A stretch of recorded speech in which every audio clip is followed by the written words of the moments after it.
Kryeministri Rama e konsideron të ngjashëm me të një partie politike deklaratën e shoqatës së gjyqtarëve që kanë kërkuar rritjen e pagave në kushtetuese. Rama i quan ata arrogant dhe deklaron se kërkesat e tyre janë të papranueshme. Kreu i opozitës Ali Berisha thosë se gjyqtarët janë në të drejtën e tyre, por faji është i kryeministrit Rama që prishi piramidën e pagave në vend për hir të prokurorëve të SPAK. Berisha akuzoi Ramën se po i bën presion gjykatës kushtetuese. Debate për pagat e gjyqtarëve edhe në Malin e Zi, presidenti kundërshton kërkesën për rritjen e tyre me 30%, duke deklaruar se më e rëndësishme për qytetarët është drejtësia dhe se publiku është i pakënaqur me vendimet e gjyqësorit. Banka e Shqipërisë po përgatit rregulla të reja që detyrojnë bankat e nivelit të dytë dhe operatorët e pagesave të jenë më transparent për kursin e këmbimit dhe tarifat që aplikojnë në tërheqjet nga bankomatet apo pagesat me kartë.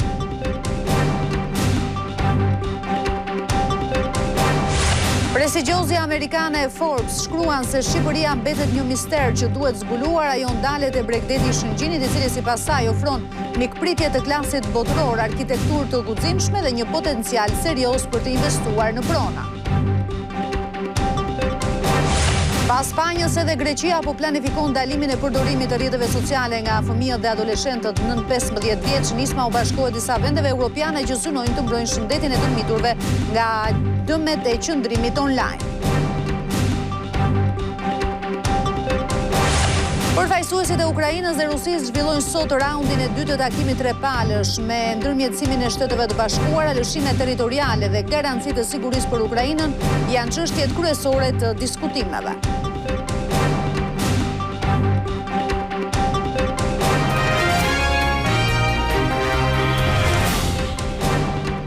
Përshëndetje të nderuar teleshikues, mirë se erdhët në edicionin informativ të orës 15:30 në televizionin Klan. Do t'jemi së bashku me zhvillimet më të fundit deri më tani.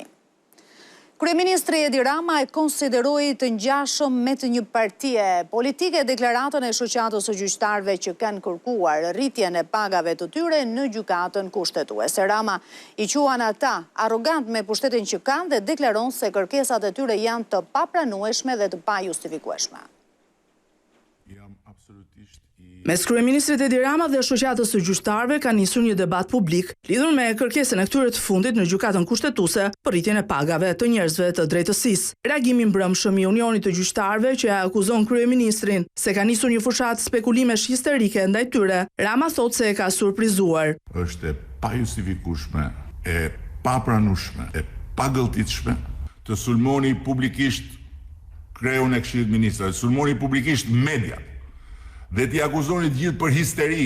Kush jeni ju? Kryeministri e sheh reagimin e gjyqtarëve që erdhi pas deklaratës së tij kundër kërkesës për rritjen e pagave si përpjekje për t'u pozicionuar në publik si një forcë politike dhe jo si përfaqësues të një pushteti të pavarur. Jeni parti politike, regjistrohuni si parti politike, dilni në garë edhe mbroni platformën tuaj. Kryeministri përsëriti sërish me shifra se sa pretendojnë gjyqtarët dhe prokurorët t'i marrin arkës së shtetit, duke përdorur gjykatën kushtetuese e cila e ka shqyrtuar çështjen në datën 20 janar dhe pritet të dalë me vendim përfundimtar. Për gjykatarin e shkallës parë të shkojë nga 3.360 euro në 5.300 euro. Që për gjyqtarin e apelit nga 3.480 euro, që është sot në 5.500 euro. Në gjykatën e lartë shkoi 5.800 euro. Prokurorëve të SPAK-ut 9.800 euro.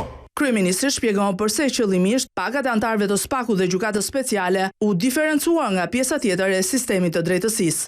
Ajo është një strukturë e përkohshme, ushtron një mision që në këtë kohë është përcaktuar si mision strategjik. Kreu i qeverisë ju thot nënshkruesve të shoqatës dhe Unionit të Gjyqtarëve se nuk janë legjitim dhe se gjykata kushtetuese nuk duhet të kishte njohur si palë. Nuk mendoj që ju keni problem të regjistroheni, paguni tatimet, u mendoj që ju jeni arrogant të një pushteti që juve e trajtoni si pushtet të pakufizuar, si pushtet të pakontrolluar. Por pak minuta pas kësaj deklarate të kryeministrit erdhi dhe reagimi shoqatës së prokurorëve në mbështetje të kolegëve të tyre gjyqtar, çka solli kundër reagimin e Ramës. Pas ka dalë edhe një shoqat prokurorësh e re ende e paregjistruar deri tani sipas ligjit, e cila ka deklaruar solidaritet me shoqatat e gjyqtarëve duke kërkuar që të mos ulen pagat. A e kuptoni apo jo se çfarë quhet ulje pagash? Mos ngritja e pagave aq sa duan shoqatat e gjyqtarëve, pra shqip, një pagë që s'më ngrihet aq sa ç'dua unë është një pagë e ulur. Kryeministri e mbyll postimin e tij në X me një pyetje drejtuar prokurorëve. Nëse do të dalin me një deklaratë siç bën për pagat, për shkelmimin e vazhdueshëm të prezumimit të pafajësisë dhe kthimin e arresteve me burg pa gjyq në një praktikë rutinë, që ai thotë se është kthyer në një shqetësim, dhe për Komitetin për Parandalimin e Torturave të Këshillit të Evropës. Një reagim për replikat mes kryeministrit Rama dhe shoqatës së gjyqtarëve e ka bërë edhe kreu i Partisë Demokratike Sali Berisha. Ai thotë se gjyqtarët janë në të drejtën e tyre dhe se faji është i Ramës që prishi piramidën e pagave në vend për hir të prokurorëve të SPAK. Në debatin publik mes kryeministrit dhe Unionit të Gjyqtarëve, Sali Berisha është arrestuar krah këtyre të fundit, duke akuzuar Edi Ramën për prishje të piramidës së pagave në sistemin e drejtësisë për interesa personale. Mbështes të drejtën. E drejta është që piramida është përmbysur dhe është përmbysur vetëm për të paguar një grup mercenarësh për qëllime politike. Hajde zgjidhet tani. Prokurori i përgjithshëm merr gjysmën e rrogës, një prokurori në skap. Shtet është ky, leck është ky, s'është. E teksa kushtetuesja ende nuk ka marrë një vendim për çështjen Balluku, Berisha me një gjuhë të ashpër akuzoi togat e zeza se janë kthyer në strofull e fundit e hajdutëve, duke u vënë në zbatim të urdhrave të kryeministrit Rama. Gjykata kushtetuese e Shqipërisë është strofulla e fundit e hajdutëve tuaj. Zvarriti së herë. Njerëz me të turpshëm për një detyrë se ata nuk ka. Kjo është krijesa e narkoshtetit. Me nder gjykatës, turp gjykatës një pjesë e tyre, po e njerëz të zhveshur nga çdo moral ligjor, nga çdo moral zyrtari. Tjetri ngrihet si një degenerat njerëzor, iken nga takimi, sepse nxirret dosja nga Olton Bistri. Kjo është drejtësia që ndërtoi Edi Rama. Për çdo padrejtësi që i bëhet shqiptarëve, Berisha tha se Edi Rama përgjigjen do ta marrë në 10 shkurt, duke paralajmëruar deri ngujimin në bulevard. Në rastin më të parë të mundshëm do të zbatohet. Tani kemi një objektiv, largimin e këtij armikut egër të qenjes shqiptarëve. Një debat për pagat e gjyqtarëve po zhvillohet aktualisht edhe në Malin e Zi. Presidenti Milatović kundërshtoi kërkesën për rritjen e tyre me 30%, duke deklaruar se më e rëndësishme për qytetarët është drejtësia dhe se publiku është i pakënaqur me vendimet e gjyqësorit. Betejë mes gjyqtarëve dhe presidentit malazez Jakov Milatović ka marrë për masa të tjera. Kreu i shtetit ka kundërshtuar publikisht rritjen e planifikuar prej 30% të pagave të njerëzve të gjyqësorit. Lidhur me rritjen e planifikuar prej 30% të pagave në gjyqësor në seancën e parlamentit, është detyra ime të theksoj se çfarë po ndjejnë tashmë qytetarët. Në një kohë kur ata shohin se pjesë të gjyqësorit dhe prokurorisë nuk po ofrojnë drejtësi, nuk është e drejtë të rritet paga të gjithëve me zgjidhje të përkohshme, sikur sistemi po funksionon pa gabime. Individet përgjegjës për probleme në dhënien e drejtësisë nuk mund të shpërblehen. Sipas Milatović, çështja e pagave dhe shpërblimeve në gjyqësor duhet që të argumentohet me kritere të qarta dhe të matshme për performancën, llogaridhënien dhe rezultatet e gjyqtarëve gjatë punës së tyre. Besimi dhe respekti fitohen përmes veprimeve dhe kur këto veprime janë të dukshme, mbështetja për një pozicion më të mirë për ata që mbajnë barën e drejtësisë do të jetë më e fortë se kurrë. Drejtësia së pari, pastaj rritja e pagave. Krahas kundërshtimit për rritjen e pagave në gjyqësor, presidenti Milatović ka kthyer për rishqyrtim 25 ligje të miratuara në parlament, që sipas qeverisë mund të ngadalsojnë mbylljen e disa grup kapitujve të negociatave me Bashkimin Evropian, të parashikuara në muajt mars-prill. Me ftesës së listës shenjtë, kryeministri Edi Rama është nisur për një vizitë zyrtare në Vatikan, ku do të pritet në audiencë nga Papa Leoni XIV. Kryeministri shoqërohet nga bashkëshortja e tij si dhe një delegacion zyrtar. Përgjatë vizitës ai do të pritet në Pallatin Apostolik dhe më pas do të zhvillojë një takim me Atin e Shenjtë në Bibliotekën Papnore. Programi përfshin edhe një vizitë në Bazilikën e Shëmpjetrit dhe në disa nga ambientet më të rëndësishme të Vatikanit, përfshirë Kapelën Sistine dhe altarin e Shën Gjon Palit të dytë. Në fund të qëndrimit, kryeministri dhe bashkëshortja e tij do të vizitojnë vendvarimin e Papa Franceskut. Përgjatë kësaj vizite janë planifikuar edhe takime të tjera zyrtare, mes tyre edhe me kardinalin Pietro Parolin, sekretari i shtetit të Vatikanit.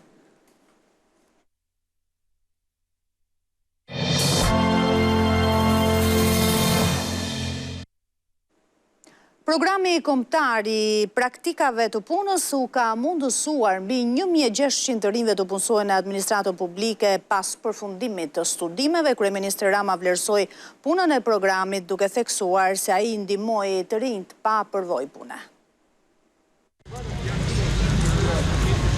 Në 9 vite, 1600 të rinj dhe të reja janë punësuar në administratën publike fal programit kombëtar të praktikave të punës, që ka përmbyllur këtë javë thirrjen e tij të 10. Programi ju jep mundësi të rinjve nga mosha 21 deri 29 vjeç të përfitojnë një kontratë 1 vjeçare pune në administrat dhe më pas, nëse tregojnë aftësi, punësohen pa afat. Kryeministri, që shpërndau certifikatat për disa prej përfituesve, më shumë se këtyre të fundit, ju drejtua atyre që nuk kanë mundur të fitojnë dhe I ftoi të mos dekurajohen. Duhet ju them atyre që nuk e kanë fituar këtë mundësi që të mos ndjehen të përjashtuar dhe absolutisht mos mendojnë që janë më pak të zot. Programi shërben si eksperiencë për të rinj të cilët pikërisht për mungesën e saj shpesh nuk mundin të punësohen për pozicionet ku konkurrojnë. Besoj që tani kemi kapërcyer edhe një ngërç, atë ngërçin e eksperiencës që I ka penguar në të shkuarën shumë vajza dhe djem që të fitojnë konkurset. Ishte pak si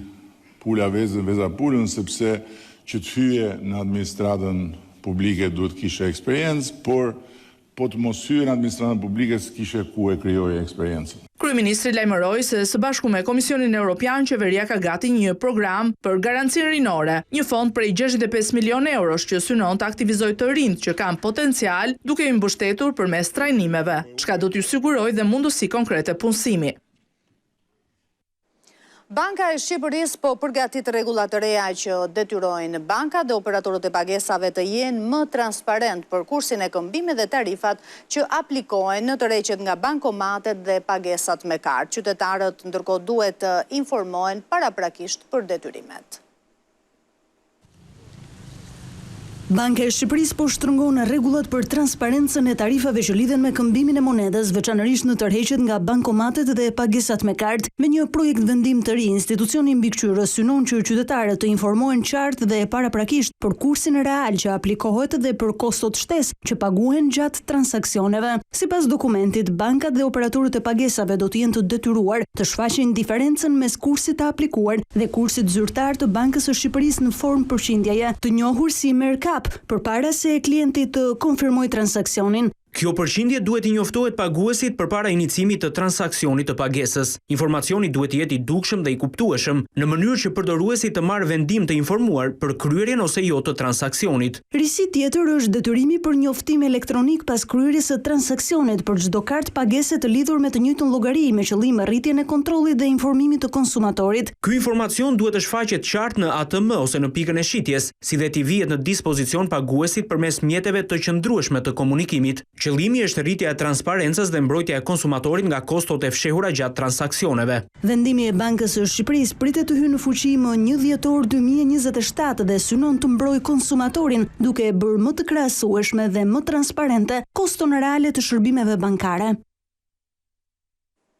Prestigjozja amerikane Forbes shkruan se Shqipëria mbetet një mister që duhet zbuluar. Ajo ndalet gjerësisht tek Bregdeti I Shëngjinit, I cili sipas saj ofron mikpritje të klasit botëror, arkitekturë të guximshme dhe një potencial serioz për të investuar në prona. Bregdeti verior I Shqipërisë I pasur me plazhe të bukura e të qeta ka një potencial serioz për investime në prona. Kështu nis artikulli I prestigjozës amerikane Forbes për investitorët e huaj dhe vendas që po investojnë në arkitekturë të guximshme, mikpritje të klasit botëror dhe infrastrukturë të re në zonën e Shëngjinit. Edhe pse Bregdeti verior I Shqipërisë mbetet një mister për shumicën jashtë rajonit, tashmë zona bregdetare e Shëngjinit e famshme për perëndimet e diellit është një vend I njohur për shqiptarët, por edhe për investitorët e shumtë që e vlerësojnë këtë zonë me potencial. Forbes nënvizon në artikull se pjesa pranërane së Hedhun, një vend I virgjër dhe paqësor, është kthyer në fokus të zhvillimit të projekteve elitare që do të kenë impakt në sektorin e turizmit, por njëherësh edhe në zhvillimin ekonomik të zonës veriore. Sipas prestigjozës amerikane Forbes, në zhvillimin e infrastrukturës në zonën e Shëngjinit janë studio me famë ndërkombëtare, si ajo e arkitektit Chris Pratt, I cili është bërë I njohur në Shqipëri për dizajnet e tij eksperimentale, siç është edhe instalacioni Eden Park në godinën e kryeministrisë. Për arkitektet ndërkombëtar, investimet në Bregdetin e Shëngjinit janë më shumë se sa një zhvillim, janë një pikë referimi dhe dizajni që do të ripërcaktojë këtë pjesë të vijës bregdetare të Shqipërisë.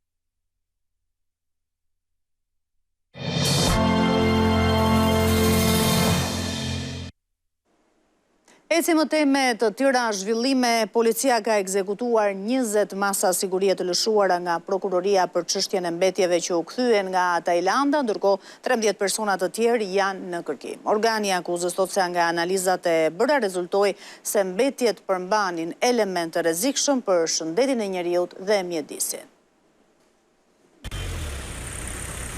20 masa sigurie ka ekzekutuar policia nga 33 urdhër arreste të lëshuara nga prokuroria e Durrësit në lidhje me 2800 ton mbetje të kthyer nga Tajlanda në tetor të vitit 2024, pasi kishin dalë nga vendi ynë në korrik po të atij viti. Përmes një njoftimi zyrtar, prokuroria e Durrësit ka dhënë detaje nga operacioni i zhvilluar në 3 qytete, ku nuk u arrit të viheshin në pranga 13 prej personave të përfshirë. Sipas organit të akuzës, mbetjet ishin shpërndarë në 102 kontejner, nga ku në 11 prej tyre u morën mostra për ekspertizë në një laborator në Itali. Analizimi i tyre zbuloi praninë e elementeve të rrezikshëm. Në mostrat e marra nga kontenierët e sekuestruar shoqëria Kurum International SHA dhe Alliance Resource, konstatohet prania e elementeve dhe përbërjeve të tyre që përbëjnë rrezik për shëndetin e njeriut dhe mjedisin, që lidhen me rrezikun e toksicitetit për riprodhimin dhe ekotoksicitet, veçanërisht ndaj ekosistemeve ujore. Në përputhje me legjislacionin evropian dhe kombëtar, materiali duhet i nënshtrohet rikuperimit të kontrolluar, stabilizimit dhe trajtimit të përshtatshëm përpara depozitimit përfundimtar.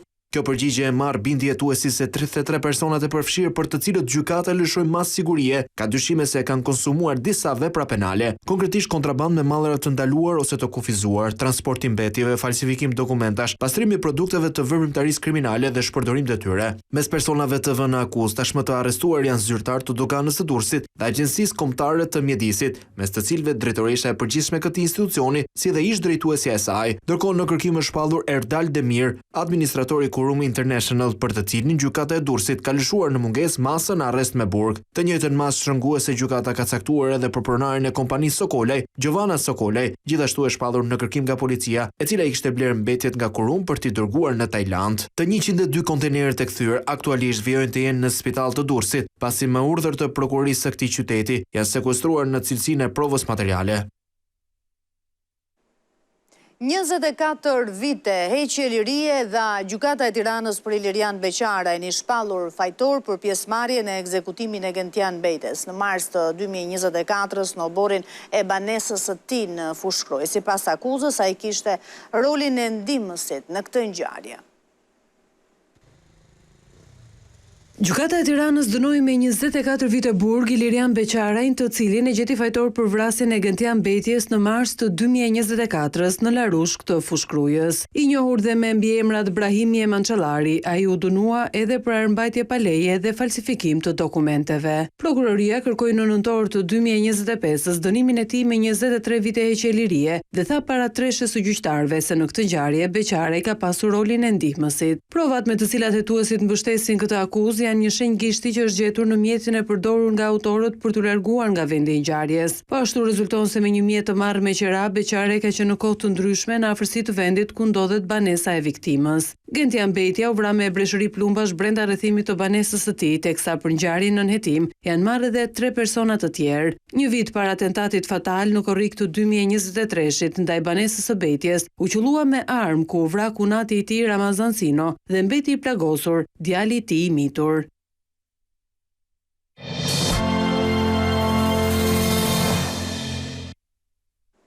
Edhe Greqia po planifikon dalimin e përdorimit të rrjeteve sociale nga fëmijët dhe adoleshentët nën 15 vjeç. Nisma u bashkohet disa vendeve europiane që synojnë të mbrojnë shëndetin e të miturve nga dëmet e qëndrimit online.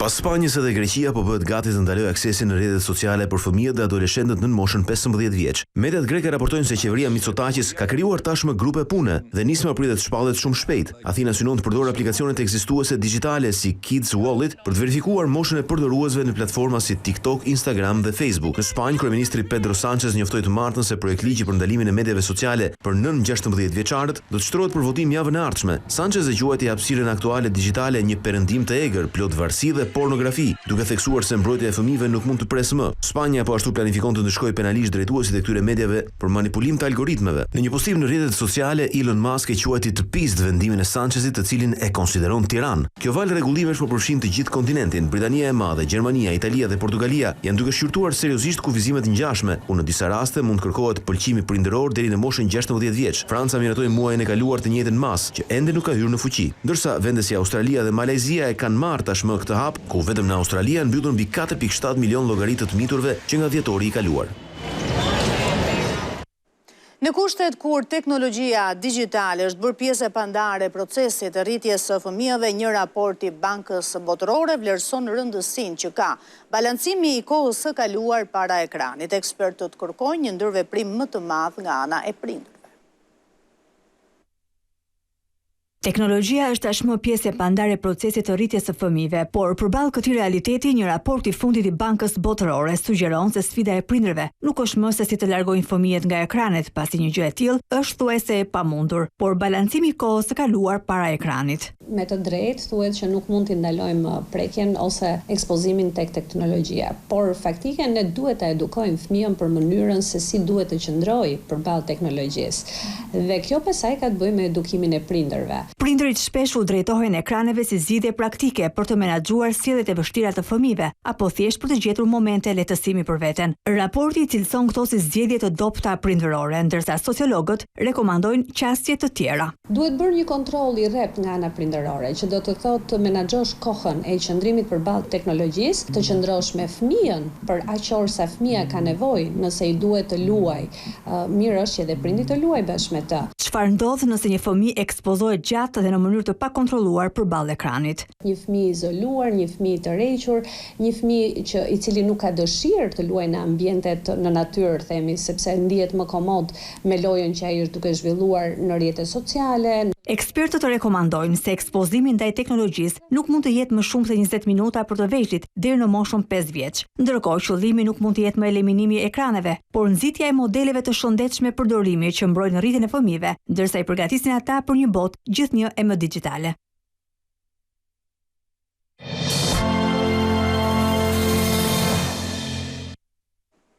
Prishet koalicioni mes vetëvendosjes dhe lidhjes demokratike të Kosovës në komunën e Mitrovicës së Jugut.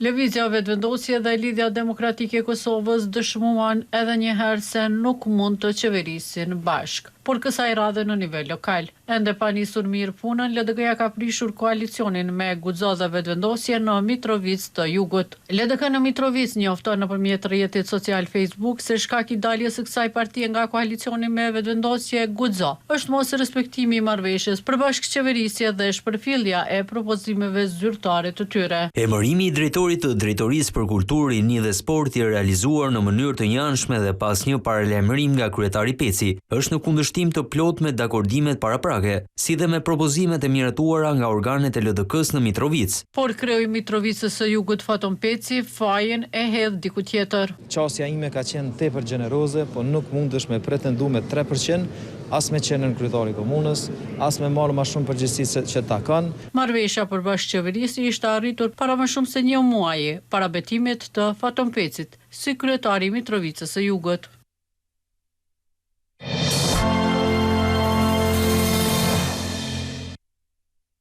Përfaqësuesit e Ukrainës dhe Rusisë zhvillojnë sot raundin e dytë të takimit trepalësh me ndërmjetësimin e Shteteve të Bashkuara. Lëshimet territoriale dhe garancitë e sigurisë për Ukrainën janë çështjet kryesore të diskutimeve.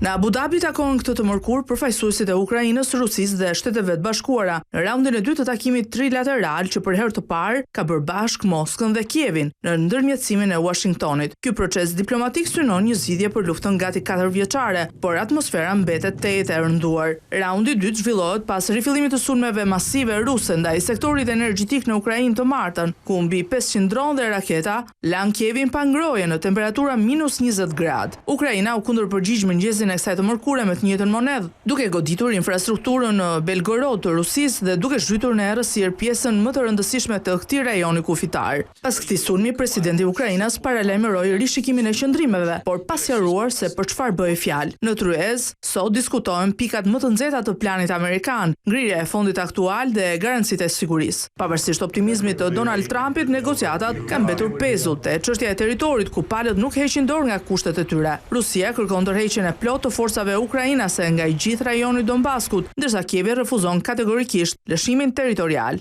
Ukraina pranoi formulën që Shtetet e Bashkuara dhe vendet europiane të jenë garantor të sigurisë së vendit pas vendosjes së paqes në rast sulmit të Rusisë, përmes krijimit të një force të reagimit të shpejtë të këtyre vendeve për të ndërhyrë në mbrojtje brenda të paktën 24 orëve. Dhe me këtë lajm kemi mbritur në fund të këtij edicioni informativ. Unë ju falenderoj për vëmendjen. Bashkë me Ruta Koçi.